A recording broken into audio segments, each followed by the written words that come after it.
जय झूलेलाल दोस्तों, मां मुस्कान आहूजा और तव्हांजो स्वागत आहे मुंहिंजे चैनल हुनर मुस्कान का सिंधी ते। जय झूलेलाल। अॼु मां तव्हांखे ॿुधाईंदसि महालक्ष्मी जे सॻड़े जी कथा। सॻड़ो कीअं ठाहिजे, सॻड़ो ॿधण महिल ऐं छोड़ण महिल छा करिणो आहे और कहिड़ी कथा चवणी आहे, त इहे सभु ॻाल्हियूं मां तव्हांखे ॿुधाईंदसि। महालक्ष्मी जा सॻड़ा शुक्ल पक्ष जी अष्टमी, जंहिंखे राधाष्टमी भी चइबो आहे, इन ते सॻड़ा ॿधबा आहिनि। इहा भाद्रपद महीने में ईंदी आहे ऐं इहा गणेश चतुर्थीअ जे 4 ॾींहंनि खां पोइ थींदी आहे। इन ॾींहं ते सॻड़ा ॿधबा आहिनि और 16 ॾींहंनि खां पोइ इहे सॻड़ा छोड़बा आहिनि। जेका अश्विन महीने में कृष्ण पक्ष जी अष्टमी ईंदी आहे, उन ते इहे सॻड़ा छोड़बा आहिनि। अचो त मां तव्हांखे ॿुधायां थी पई त सॻड़ा कीअं ठाहिजनि घर में।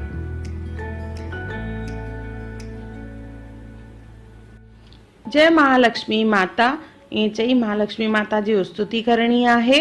नमस्ते अस्तु महामाये श्रीपीठे सुरपूजिते, शंख चक्र गदा हस्ते, महालक्ष्मी नमोस्तुते। ईअं 3 दफ़ा चवणो आहे। महालक्ष्मी माता जी स्तुति करण खां पोइ असां ठाहींदासीं सॻड़ो। सॻड़े जे लाइ असां सुट जो धागो खणंदासीं, यानी कॉटन जो सन्नो धागो खणणो आहे, कचो हूंदो आहे जेको। उन जा असां 16 तंदू खणंदासीं। सो इन तरह असांखे 16 तंदू खणणियूं आहिनि। 16 तंदुनि खां पोइ थोरी सी जॻह छॾींदासीं, वरी वापसि 16 तंदू खणंदासीं। ईअं मिलाए हिकु सॻड़ो ठहंदो आहे, जंहिंमें 16 हिकिड़ियूं 16 ॿियूं तंदू हूंदियूं आहिनि, टोटल 32। इहो हिकु सॻड़ो हूंदो आहे। अगरि हिकु कपल यानी हिकु जोड़ो आहे त ज़ाल ऐं मुड़ुस इहो अधु सॻड़ो पाईंदा आहिनि। पुट खे हिकु सॼो सॻड़ो पाइबो आहे और धीअ खे अधु सॻड़ो यानी 16 तंदू पाइबियूं आहिनि। इन तरह सॻड़े खे वेड़णो आहे। इहो कचो सॻड़ो असांजो तयार थी वियो। अहिड़े नमूने असां सभु सॻड़ा तयार कंदासीं। हिकु आश जो बि सॻड़ो ठाहिबो आहे। हिकु कटोरी खणंदासीं, उन में हैड ऐं पाणी विझंदासीं और उन में असांखे इहे सॻड़ा विझी रखणा आहिनि।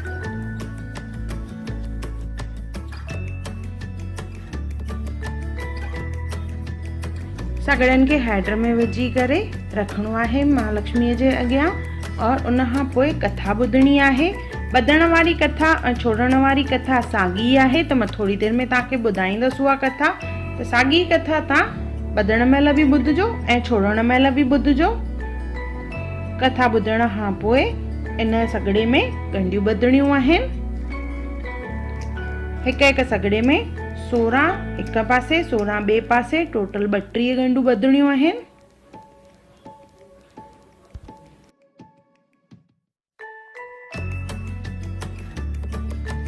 ॻंढूं ॿधण महिल मंत्र उच्चारण करणो आहे। ओम महालक्ष्मी नमो नमः, ओम विष्णुप्रियायै नमो नमः, ओम धन प्रदायै नमो नमः, ओम विश्वजनन्यै नमो नमः। त जेसिताईं ॻंढूं ॿधंदासीं तेसिताईं इन मंत्र जो उच्चारण कंदासीं और ॿिन्ही पासे असां ॻंढूं ॿधंदासीं और सॻड़ो हथ ते असांखे पाइणो आहे। जंहिं ॾींहुं सॻड़ो छोड़ींदासीं उन ॾींहुं असां प्रसाद में ठाहींदासीं सयूं या सीरो। ॾीओ ॿारण में हिकु मुखो ॾीओ लेडीज़ जो ठहंदो आहे और चौमुखो ॾीओ जेंट्स जो हूंदो आहे। किन किन घरनि में हिकिड़ो ई चौमुखो ॾीओ ॿारियो वेंदो आहे सभिनी भातियुनि जे लाइ। प्रसाद में सोरी, ॻच, सतपुड़ा और तितर ठाहिया वेंदा आहिनि। इन्हनि सभिनी जो वीडियो मां पहिरियों ई अपलोड कयो आहे। इन्हनि जी लिंक मां डिस्क्रिप्शन बॉक्स में विधी आहे, तव्हां अगरि ॾिसणु चाहियो था त ॾिसी सघो था। सॻड़े खे लाहे करे पुरियुनि ते वेड़णो आहे। पुरियूं मैदे जूं या अटे जूं हूंदियूं आहिनि। 4-4 पुरियूं खणणियूं आहिनि। कुझु माण्हू बिस्किटनि ते बि वेड़ींदा आहिनि, ग्लूकोस बिस्किट खणी करे। जोड़े जो यानी ज़ाल मुड़ुस जो सॻड़ो जेको आहे 4 पुरियुनि ते गॾु ॿधबो आहे। साॻे ई नमूने आश जो बि सॻड़ो ॿधबो आहे।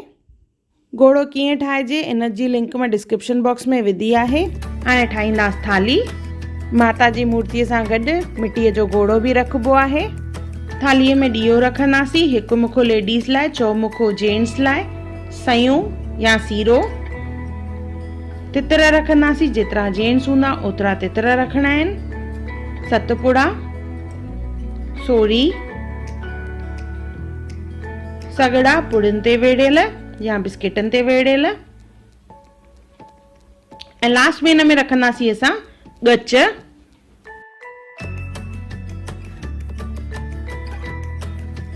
ॻच ऐं सतपुड़नि मां का बि हिकु शइ रखणी आहे। बाक़ी सोरी, तितर, सगड़ा पुड़ियुनि ते वेड़ियल, हिकु मुखो ॾीओ लेडीज़ लाइ, चौमुखो ॾीओ जेंट्स लाइ। और जीअं मां ॿुधायो किन घरनि में खाली चौमुखो ॾीओ ॿारियो वेंदो आहे और सयूं। इन खां पोइ ॾीओ ॿारियो वेंदो आहे। ॾीओ ॿारण महिल चवणो आहे दीप दर्शनम शुभम करोति कल्याणम आरोग्यम धन संपदा शत्रुबुद्धि विनाशाय दीपकाय नमोस्तुते। दीपो ज्योति परब्रह्म दीपो ज्योति जनार्दन दीपो हरतु मे पाप संध्या दीप नमोस्तुते। ईअं चई जल जो छंडो हणणो आहे। थोड़ा सा चांवर विझंदासीं कच्चा।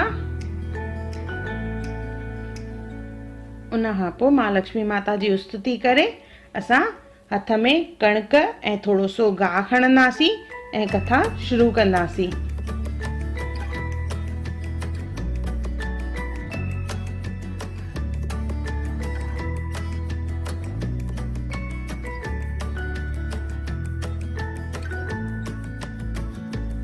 असुल वॾी कथा महालक्ष्मीअ जी।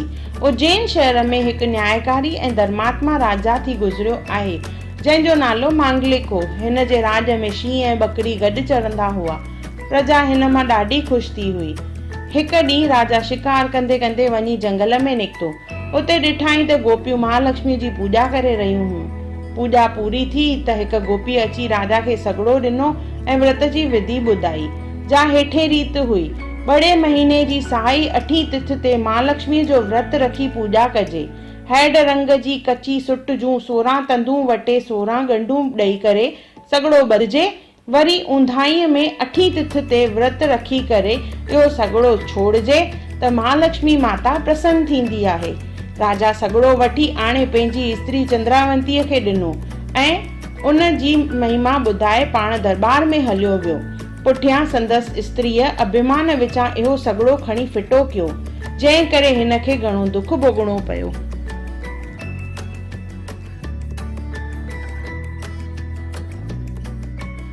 हिकु दफ़े जी ॻाल्हि आहे त राजा ऐं राणी जीअं प्रभात वेले उथिया त दरीअ खां राजा जी नज़र हिकु परियां खां ईंदड़ इंसान ते पई।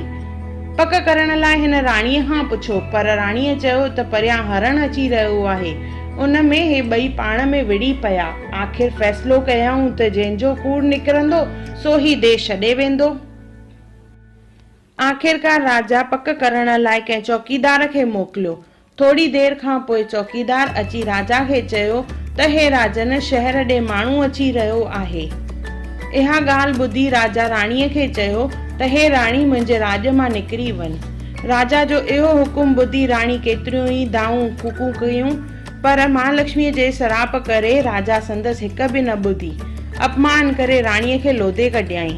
राणी चंद्रावती हलंदे हलंदे अची रूपनगर में पहुती। बुख ऐं उन खां व्याकुल थी कंहिं शाहूकार जे घर में वई, पर शाहूकार बि संदसि अपमान करे लोधे कढी छॾियो। राणी वरी कुंभार जे घर आई। कुंभार इन ई वक़्तु ठिकर जा थांव निहाईअ मां कढी रहियो हो, जे अधु कचा अधु पका पे निकिता। राणीअ खे ॾिसंदे ई कुंभार क्रोध विचां चयो, निभागण हिते छो आई आहे? तंहिं बि लोधे कढियाईंसि। उतां आई नदीअ जे किनारे ते। जीअं पाणी पीअण जी कोशिश कयाई त नदी सुकी वई।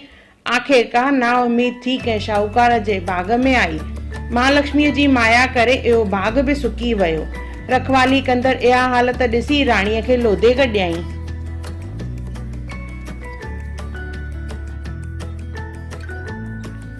राणी उतां सिधी आई कंहिं जोगीअ जे मड़ीअ में।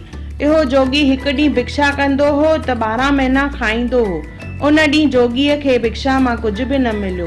जोगी हैरान थी राणीअ खे चयो त निभागी, तो मुंहिंजी मिड़ीअ में पेर रखियो आहे जो मुंहिंजी इहा हालत थी आहे। राणीअ वराणी ॾिनी त हे महात्मा, मां ई हिकु निभागण आहियां जो महालक्ष्मीअ जे श्राप करे हिन हालत ते पहुती आहियां। इहा ॻाल्हि ॿुधी जोगीअ खे दया आई ऐं राणीअ खे चयाईं, हे पुत्री, तूं हिते ई रही पओ, महालक्ष्मी भली कंदी।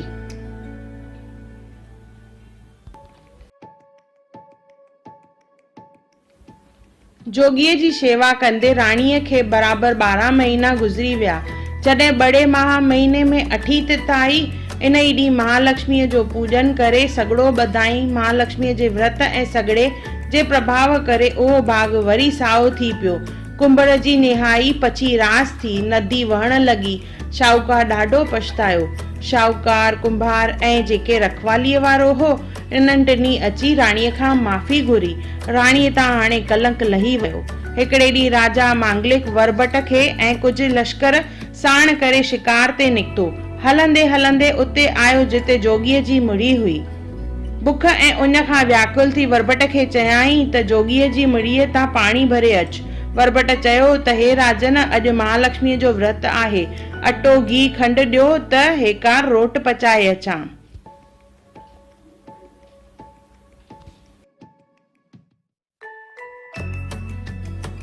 वरबट जोगीअ जी मड़ीअ वटि अची रोट पचाइण लॻो। रोट बाहि में सड़ी वियो। इहो ॾिसी राणीअ खां खिल निकिरी वई।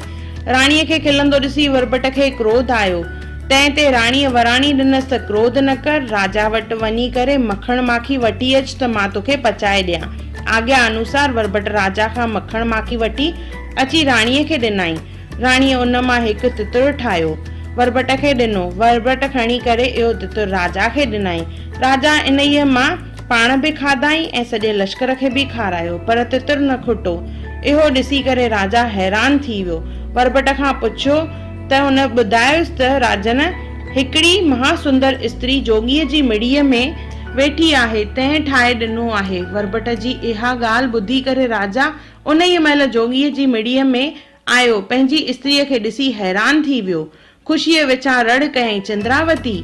राणी राजा खे पंहिंजे साम्हूं ॾिसी ॾाढो ख़ुशि थी ऐं पतीअ जे चरणनि ते किरी पंहिंजी भुल बख़्शायई। अहिड़ी तरह महालक्ष्मीअ जे विर्त रखण जे प्रभाव करे राणी राजा सां मिली। बोलो महालक्ष्मी माता की जय। कथा पूरी थियण खां पोइ कणिक ऐं गाहु जेको असां हथ में पकड़ियोसीं उहो माता जे अॻियां रखंदासीं और मंत्र चवंदासीं। ओम महालक्ष्मी नमो नमः, ओम विष्णुप्रियायै नमो नमः, ओम धन प्रदायै नमो नमः, ओम विश्वजनन्यै नमो नमः। कथा खां पोइ महालक्ष्मी माता जी आरती करणी आहे ऐं पोइ पलव पाईंदासीं। इन खां पोइ बांभण खे पंहिंजे इच्छा अनुसार दान करणो आहे। न्याणीअ खे प्रसाद ॾींदासीं, उन खां पोइ असां खाईंदासीं। जीअं मां ॿुधायो, सोरी सभिनी जी हूंदी आहे। घर जे हर हिकु भातीअ जी हिकु हिकु सोरी ठाहिबी आहे। तितर जेके आहिनि सिर्फ़ु घर जे जेंट्स जा ठहंदा आहिनि। ॿार हुजे वॾो हुजे, हिकु हिकु तितर ठाहिणो आहे। अहिड़े नमूने प्रसाद सभिनी खे विराईंदासीं। घोड़ो मंदर में या टिजोड़ीअ में रखिणो आहे। आशा कंदासीं त महालक्ष्मी माता सभिनी जे घर में अन्न धन जा भंडार भरींदी। बोलो महालक्ष्मी माता की जय।